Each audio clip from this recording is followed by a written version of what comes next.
Dune Messiah is going to be quite different, says Denis Villeneuve. Filmmaker Denis Villeneuve has spilled the beans. It doesn't say that, but I made it up. Has spent the past few years in the sands of Arrakis for his 2-film adaptation of Frank Herbert's iconic sci-fi novel, Dune. Both movies ended up critical and commercial successes, so it came as little shock that Villeneuve intends to continue with plans for a film adaptation of Dune Messiah. There's only the second book in the series, the novel does close out the story of Paul Atreides and serves as a coda to the first novel. As a result, it seems the right material for a trilogy capper. This week, though, Villeneuve, who has previously made it clear that Messiah will be his last Dune film, tells Vanity Fair that not only is he not rushing the next film, he sees it as a quite separate work from the previous two. He says, the thing is, first, it's really important that people understand, for me, it was really a diptych, whatever that is. I said that wrong. What is that word? Do you know what that is? Diptych? I actually got to be honest. I looked it up. It's like an overall painting. Okay. The picture that you're painting. We're both unconscious swine, but at least you looked it up.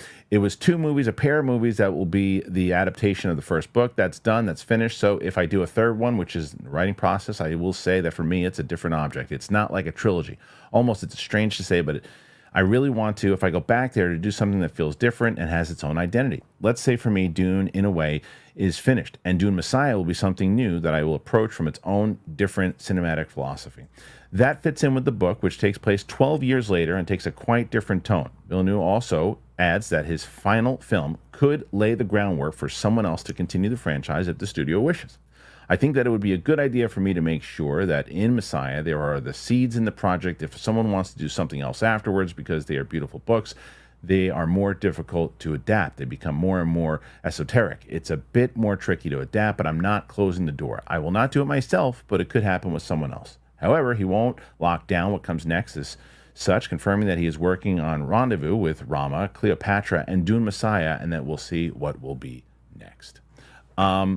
This makes me excited because he's doing it, and I wouldn't, if he didn't do it, they still would have gotten somebody else to do it, which would have been a bummer. But I love his thought process of let's finish. And this is what I was saying, by the way, and people were like, what are you talking about? Oh, and Roxy gave me some crap on it too, but I don't see Dune 1 and Dune 2 as 2 movies. I really see it as one big movie, and they had to split up because it would have been too damn long. And they adapted the novel well enough, because sometimes what they do, these studios, they'll take a book and they condense it, and then it's going to be, an hour and 45 minutes or 2 hours, and that movie needed to be 5, almost 6 hours long, because it is just so, there's just so much to it. It's so rich. So it's one big story. It's not like, oh, this happened and then this is part 2. Messiah is part 2. Messiah is really part 2. That was just a continuation of of the story that was told in the first movie. It was just a big epic film. So I love the fact that it's going to be different. I love the fact that this is a sequel. This is the second movie, really. This is the second film out of his, and he said he wants it to, in the same way that Empire Strikes Back is radically different than A New Hope in tone and feel and all of that. In the same way that like Captain America Winter Soldier is radically different than like Iron Man and those things, even though I know different movies, but still in the same universe. Or you could say Winter Soldier is different from the first Captain America. So I love that the tone is different. I don't know. You hear all these comments. What do you think? I really am excited about his take on it. Just as a fan of the books, I think that you're not going to be able to please anyone, but if it wasn't him, I feel like, and a lot of people who didn't read the books were thinking that Dune Part 2 was just the beginning, and that we were gonna see Paul Atreides kind of take over and what it would be like, and marrying the princess. But that's not what happens, at least in the book. So they would have to just make up source material. What happens is the book takes place 12 years later. Right. So it is a completely different vibe, and it's not kind of a war-torn story as much. It's more political, like you were saying. So I think that it's a really great take on it. I think he should take his time because it is 12 years in the future. So what they're going to do with Anya Taylor-Joy, Right. Timothée Chalamet will be fine, and so will Zendaya, but I wonder what they were thinking. I'm sure they had a thought of what they were going to do with Anya Taylor-Joy, but they're going to have to wait some time so that it feels, if they bring back that character. I don't know what their intentions are there. And when does the movie, when does the movie even happen, right? So if he's working on these other things, you would just, let's say at a minimum, 4 years at a minimum, maybe. Right. There's no way that you're going to see Dune Messiah for that. So they'll both, our leads will both be a little older, so it'll work out anyway. But I can't wait. I mean, I know, it's so exciting. They did such a good job with it because I read The Hobbit, and it's really such an amazing book. And then I rewatched The Hobbit with the vision of having read the books, and it is such a shame that they extended to 3 movies.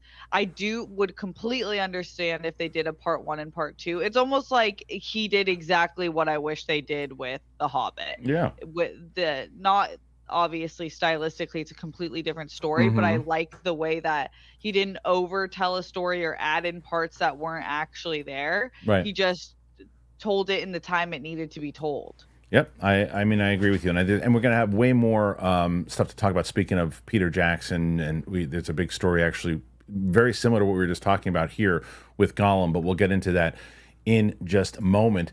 I got to ask you guys about Dune. What do you think? Whether you agree, disagree, that you think that the other movies are part 1, part 2, or 2 separate movies, I should say. Clearly they're part 1 and part 2. But what do you think about a Messiah and how different it needs to be? Put your thoughts in there. Tell us exactly what you think. Before we move on, I want to tell you guys about 2 of our sponsors. But I want to start with Rocket Money. And Steph, I forget, do you use Rocket Money? Not yet. You really should use Rocket Money because it's a personal finance app, and it's one of these things where you have those any of the subscriptions that you sign up for, Steph, where it's the you get it on your phone and then you're getting charged for it every month, and you're like, oh, I forgot that I did that. It tells you, it shows you all of the different ones that you've had and all the different subscriptions. It'll cancel it for you if you tell it to. It gives you an update on your bank account, what you're doing, what you have coming up, the bills that you've spent, how much. It's been so great for me in organization, for where I literally have a notice and it says you have this coming up, this coming up. It is great. So I always tell people that they should go and sign up. It'll change people's lives. You just go to rocketmoney.com/bigthing and you can get started there. It's so good. rocketmoney.com/bigthing. I am just such a massive fan of Rocket Money.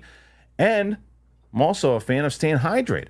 And that's why I tell people about Liquid IV, and I'll tell you about them right now. I was having a barbecue with the family, and I was going to go and went to pick up some games for the kids to play, and I was picking up cornhole. And while I was at the sports store getting it, kept seeing Liquid IV, and more, I'm so excited that people are learning about Liquid IV because I've known about them now for a bit since they've been on the show. Liquid IV has refreshing summer flavors like popsicle firecracker, it's got rainbow sherbet. It hits the spot when you need transformative, hydrating relief. I really do enjoy it, and it's great to have Liquid IV. It really is, and I love this popsicle one, so I'm showing it right now. You can choose from their line of sugar-free flavors. They have raspberry melon, they have white peach, they have green grape. So what you want to do is you want to tear, pour, live more. One stick, 16 ounces of water hydrates better than water alone.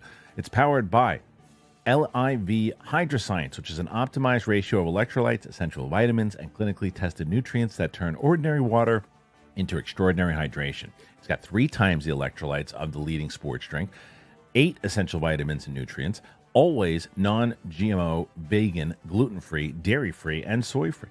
So indulge in hydration this summer with Liquid IV. Get 20% off your first order of Liquid IV, but you got to use liquidiv.com and use the code BIGTHING at checkout. You get 20% off your first order when you shop Better Hydration today. Use that promo code BIGTHING at liquidiv.com.